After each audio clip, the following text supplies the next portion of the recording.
Welcome to the Dancing Yoga Club. Today we have another tap tutorial for you.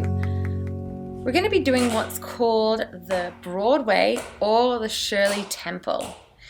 It starts with a flap and then a heel, spank, heel, toe, heel. Flap, heel, heel, spank, heel, toe, heel. Turning around so you can see it from the back. We really want to go for very crisp, clear sounds.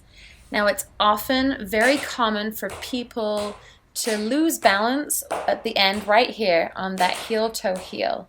And the way we can maintain our balance is really give ourselves a generous bend in our knee of the supported leg that is lifting the heel up. Flap, heel, heel, spank, heel, toe, heel. Flap, heel, heel, spank, heel, toe, heel. Again, flap, heel, heel, spank, heel, toe, heel. And as you get more comfortable, you can really speed up the step.